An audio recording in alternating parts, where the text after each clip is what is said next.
Hello friends, today I have proposed to discuss Gary Snyder's poems.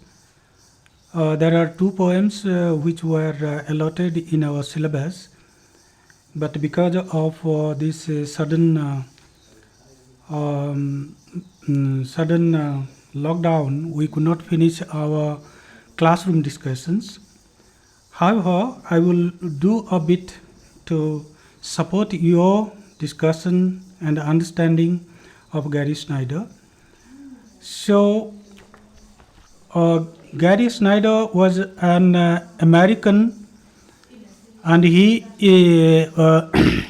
was called a great defender of the earth, advocate of planetary consciousness, which rejects consumerism and robotic civilization. He was also regarded as an eminent Zen practitioner and lover of the Native American mythology and ethical values.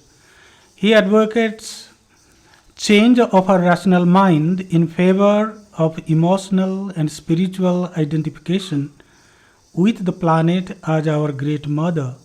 This is to transform human vision of the world, making life more meaningful, loving, wise, and intellectually more challenging. He was designated during his early career as a beat hobo thinker, counterculture radical, San Francisco Renaissance poet. He was also regarded as a neo-tribalist, subculture advocate. He is in fact all of these rolled into one multifaceted creative writer and thinker. He went to study Zen in Japan in 1956 and practiced Zen for over 10 years before returning to settle down in America. He sometimes objects to his label as a beat poet. Rather, he approvingly wishes to be recognized as associated with the San Francisco Renaissance. He has published more than 14 volumes of poetry and a number of serious prose text and writing. Gary Snyder is called a great defender of the earth, as said earlier. So, Snyder recognizes next the validity of America as the Turtle Island. The Native Americans knew its original name as the Turtle Islands since ages long ago before the European invasion termed it America after the so-called discovery. Gary Snyder was born to Harold Snyder and Wilkie Snyder on May 8, 1930. During the years of the Depression, the Snyders struggled to make two ends meet, and Harold Snyder could only manage a job in a store. The family moved to Washington State in 1932, where they had to live in a house that was covered with tar paper, that is polythene paper. He was designated during his early career, as I said, a beat hobo thinker, countercultural radical, and subculture advocate. He went to study Zen in Japan in 1956. Then, Gary Snyder, as a great defender of the earth, always wished that our rational mind to be oriented towards emotional and spiritual identification with the planet as our great mother. Snyder recognizes this idea throughout his life, even though he came to settle down in America after spending almost 10 years and more in Japan. He also finds how the traditions of the Native American cultures and Buddhist and Eastern cultures come together in solidarity to defend the earth now shredded to skeletons by progressive and thoughtless humanity. Hence his firm place of allegiance to land and soil of the total island, which he names America as the total island, and to one interconnected ecosystem in diversity, which is our living planet. The charge of ecologism against Snyder would be a misnomer, since his planetary mind and vision, as opposed to global consciousness, are technologically driven. That idea of global consciousness, he opposes that idea. And his idea of a planetary mind does not exclude the human self. It rather espouses man's mindful and soulful participation in this grand living phenomenon, which is our living, breathing planet, our living and dancing house, this earth. Snyder is pretty aware of nations pursuing anti-nature programs and severely criticizes Brazil, Japan, China, North America as part of an exploitative system, as he calls capitalist, imperialist circle. He has the firm conviction that the globalists and technologists cannot speak for the green blades. I will cite a few lines of this poem. The poem is titled Gary Snyder's Mother Earth, Her Wells. There he has written these lines because without citing certain lines, important lines of a poet, even in the classrooms, we cannot handle the theme and the important ideas of a poet. So he writes, North America, turtle island, taken by invaders who wage war around the world, my ants may Avalon, otters, wolves, and elk rise, he calls upon them, rise and pull away their giving from the robot notions. So by that he expresses his solidarity with all the peoples around the world. So here there is a significant idea that Snyder has given to this word, the people. The people does not merely include human beings or human communities alone.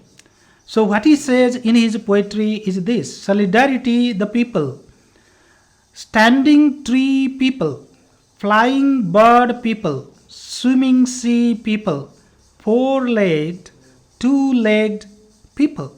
So all these varieties of people are to be understood by inhabiting a space, not merely man. His concept of the people goes beyond the limited sense of human beings alone.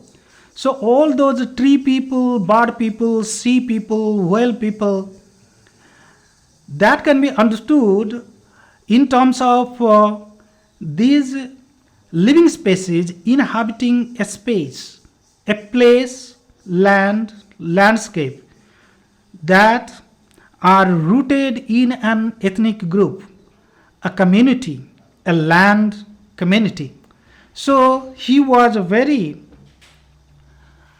critical of the present day concerns for the benefit of humanity alone. So he has criticized in his lines, how can the head heavy, power hungry, politic scientist, government, two world capitalist imperialist,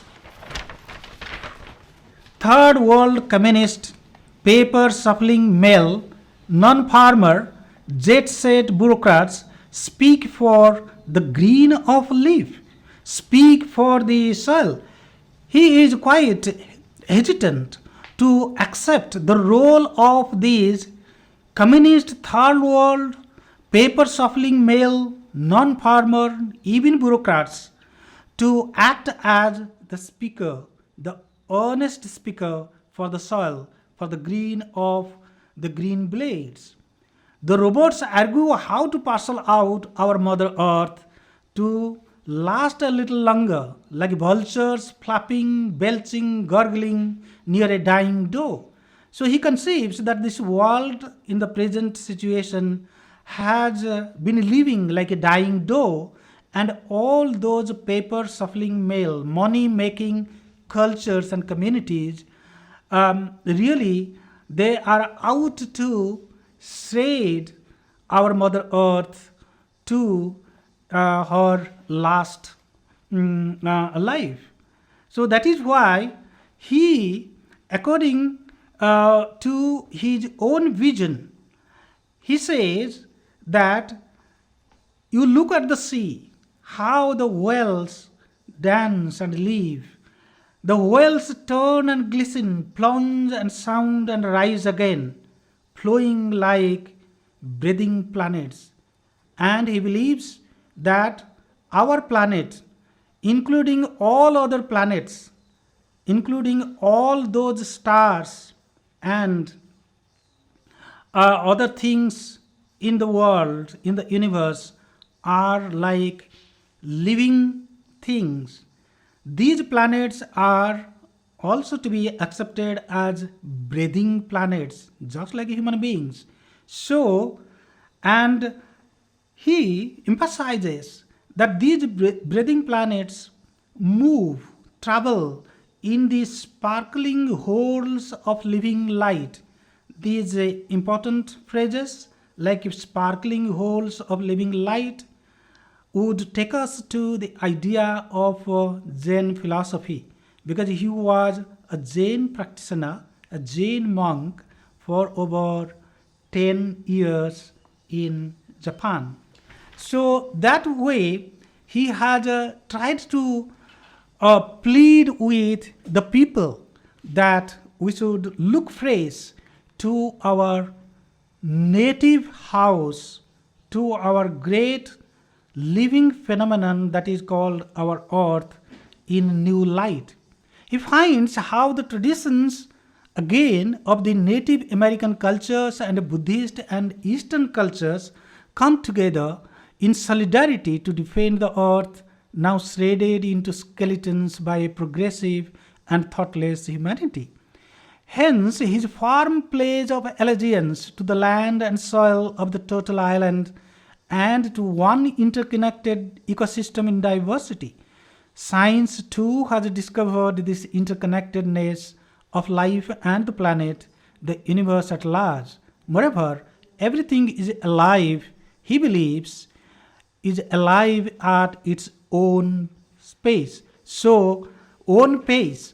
The symbol of the turtle island is very significant, which first of all rejects the European and Christian models of man and nature conflicts. Secondly, it revives hope and renewal of faith in the Native American myth of the turtle island. This myth is widespread among most Native American cultures, which is pre-Christian to renew human allegiance and later, establishing bondship with nature as the mother principle. In the next poem, that Snyder continues his faith and vision on the similar note. The second poem is for all. What is important to note is this, that Snyder has a wide experience of a logger and Jain practitioner as Buddhist monk for over a decade in Japan, as said earlier. So Jain values sudden awakening over long and meditation and reasoning. Jain is close to Taoism in essential principles. These Eastern sources shaped his counterculture consciousness, the way the Beat generation was influenced. His poetry issues out of his long work in the wilderness and untiring walks in the wild. We may say his poetic vision is born out of practice, not merely of sitting idle in study or doing intellectual thinking. Jain and Taoism, which were nature sensitive philosophies, remain close to his heart. I will he was just a moment. He was a lookout of the wild and national reserves, but his poetry is far from the romantic tradition. He is a modernist, and perhaps more a post-modernist.